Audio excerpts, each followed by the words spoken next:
নামাজ পড়তে আসলে জিজ্ঞেস করি সুন্নত তরিকা কি, ঠিক না? হজ করতে গেলে আমরা খুব খেয়াল রাখি সুন্নাহ বিরোধী কাজ যেন না। দেখেন না হাজী সাহেবরা মুআল্লিমদের মাথা চাপায় খায়, বারবার প্রশ্ন করে কোনটার কোন নিয়ম। সুন্নত তো ছাড়ে না, নফলও ছাড়ে না। শয়তানকে পাথর মারতে গেলে জিজ্ঞেস করে পাথরের সাইজ কি হবে, কয়টা নিব, কয় আঙ্গুলে ধরব। শয়তানকে পাথর মারার ক্ষেত্রে সুন্নত নফল কিছু বাদ দিচ্ছে না, কিন্তু ওই হাজী দেশে এসে মিনায় যে শয়তানরে পাথর মারছে তার চেয়ে বড় বড় শয়তানের তাবেদারি করে। এটা কেমন হলো? মিনাতে যে শয়তানকে পাথর মারার ক্ষেত্রে খুব সতর্ক, সুন্নত তরিকার বাইরে কিছু করে নেই, নফলও ছাড়ে নেই। পাথরের সাইজ কি হবে তাও দেখছে, কয় আঙ্গুলে ধরবে তাও দেখছে। কিন্তু দেশে আসার পরে লোকটা মিনার যে শয়তান ওর চেয়ে বড় বড় শয়তানের তাবেদারি করে। জীবন চলার একটা বিরাট অংশে সুন্নাহের কোনো অনুসরণ নাই। আল্লাহ হাবিব সাল্লাল্লাহু আলাইহি সাল্লাম যেভাবে আমাদেরকে জীবন পরিচালনা করতে বলেছেন তার কোনো তোয়াক্কা নাই। অথচ স্পষ্ট মনে রাখবেন আল্লাহর হাবিব ১,৫০০ বছর আগে যে সিদ্ধান্ত দিয়েছেন, যে রায় দিয়েছেন, যে দিন দিয়েছেন, যে শরিয়ত দিয়েছেন, তার বাইরে চলার মাধ্যমে আপনি নিজেকে মুসলিম হিসেবে পরিচয় দেবার কোনো অধিকার নেই। আল্লাহ তাআলা স্পষ্ট কোরআন কারীমের মধ্যে বলেছেন وما كان لمؤمن ولا مؤمنة إذا قضى الله ورسوله أمرا أن يكون لهم الخيرة من أمرهم ومن يعص الله ورسوله فقد ضل ضلالا مبينا। সূরা আহজাবে আল্লাহ তাআলা সিদ্ধান্ত দিয়েছেন, এটা আল্লাহর রায়। কার রায়? আল্লাহ তাআলা বলেন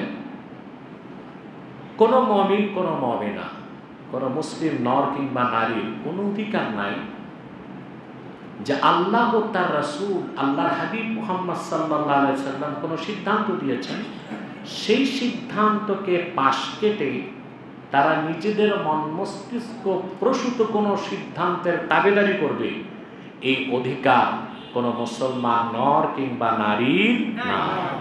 তারপর আল্লাহ তাআলা বলেন যে ব্যক্তি আল্লাহ ও তার রাসূল মুহাম্মদ সাল্লাল্লাহু আলাইহি সাল্লামের নাফরমানি করবে সে সুস্পষ্ট গোমরাহিতে নিমজ্জিত। তার বোঝা যাচ্ছে আপনি শুধু কালেমা বিশ্বাস করলেন, কালেমা মুখে স্বীকার করলেন, দাড়ি টুপি জুব্বা করতে আছে, ঠিক না? মাঝে মধ্যে একটু মেসওয়াক করলেন, দস্তরখানে খেলেন, খাবার পরে একটু মিষ্টি খেলেন, মাঝে মধ্যে লাউ খেলেন, আপনি মনে করলেন আমি পাক্কা সুন্নি হয়ে গেছি। কথা বলেন না, আপনার জীবনের প্রতিটি অংশে, প্রতিটি ক্ষেত্রেই রাসূল করিম সাল্লাল্লাহু আলাইহি সাল্লাম যে নির্দেশনা দিয়েছেন তার অনুসরণ করতে হবে।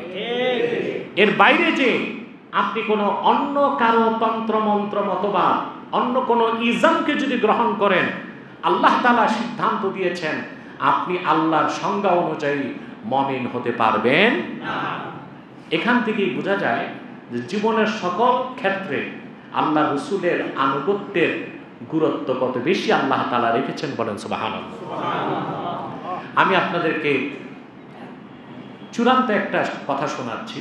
কোরআন কারীমের মধ্যে আল্লাহ তাআলা ইরশাদ করেছেন, রাসূল করিম সাল্লাল্লাহু আলাইহি ওয়াসাল্লাম যে সিদ্ধান্ত দিয়েছেন ১,৫০০ বছর আগে, তার বাইরে আপনি যদি সেই সিদ্ধান্তকে ভায়োলেট করে অন্য কারো সিদ্ধান্ত গ্রহণ করেন, আল্লাহ আপনাকে মুসলিম বা মুমিন বলে স্বীকৃতি দিবেন না। কোরআন কারীমে আল্লাহ তাআলা বলেন, ফালা ওয়া রাব্বিকা লা ইউমিনুনা হাত্তা ইউহাক্কিমুকা ফীমা শাজারা বাইনাহুম থুম্মা লা ইয়াজিদু ফী আনফুসিহিম হারাজাম মিম্মা কাদাইতা ওয়া ইউসাল্লিমু তাসলিমা। আল্লাহ বলেন মুহাম্মদ সাল্লাল্লাহু আলাইহি সাল্লাম আপনার রবের কসম, আল্লাহ নিজে কসম করছেন,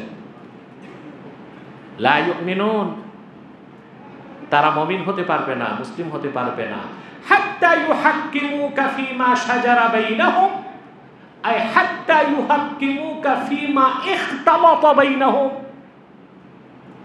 তাদের মধ্যে সৃষ্ট বিরোধের ক্ষেত্রে আপনি মুহাম্মদ সাল্লাল্লাহু আলাইহি সাল্লামের সিদ্ধান্তকে যদি তারা নির্দ্বিধায় নতমস্তকে সন্তুষ্ট চিত্তে গ্রহণ না করে, আমি কসম করে বলছি তারা মুমিন হতে পারবে না। আমরা কি কথাটা অনুধাবন করতে পারলাম? এই সিদ্ধান্ত কার? রায় কার?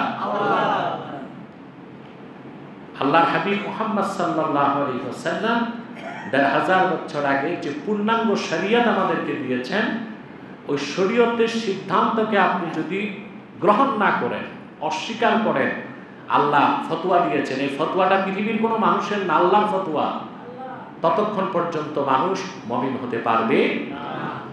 ইমামে শাওকানি তাফসীর ফাথুল কাদিরে, ইমাম কুরতুবী তার তাফসীরে এবং আসসারিমুল মাসলুল কিতাবে ইবনে তাইমিয়াও হাদিসটি উল্লেখ করেছেন। রাসূল করিম সাল্লাল্লাহু আলাইহি সাল্লামের নূরের জামানায় দুই ব্যক্তির মধ্যে ঝগড়া হলো যে কোনো বিষয়ে। একজন ছিল মুসলিম, আরেকজন ছিল ইহুদি।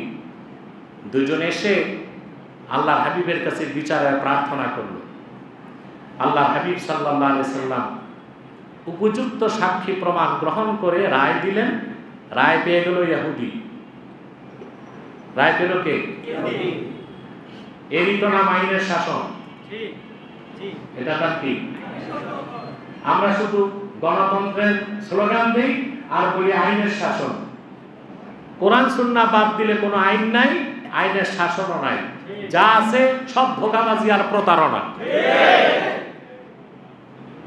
এই যে এখন বলা হচ্ছে সংবিধান মেরামত করবে, তরুণরা বলতেছে, বাচ্চারা কারা? বাচ্চাই তো 26 বছর 27 বছর বয়স, মাত্র বালেগ হয়েছে, তো বাচ্চা না? আরে জিটাও ঠিক মতো বলবেন না। এরা বলতেছে সংবিধান মেরামত করবে, দেশ মেরামত করবে। দেশ কি বাস আর ট্রাক যে হাতুড়ি দিয়ে পিটায় মেরামত করবে? এটা মেরামতের মানে হচ্ছে রিকনস্ট্রাকশন অফ কনস্টিটিউশন। সংবিধানকে সংস্কার করতে হবে। তো সংবিধান সংস্কার করবে কি দিয়ে? সংবিধান সংস্কারের উপাদান কোত্থেকে নিবে? নিবে না তো, কোরআন থেকে তো নিবে না, নিজেদের মন গড়া ৭২ সালের সংবিধানটা পরিবর্তন করে কিছু নতুন ধারা সংযোজন করবে, ঠিক না? আমি ঢাকাতে একটা সেমিনারে বক্তব্যে বলেছিলাম, হয়তোবা দেখেছেন পত্রিকায় বা মিডিয়াতে,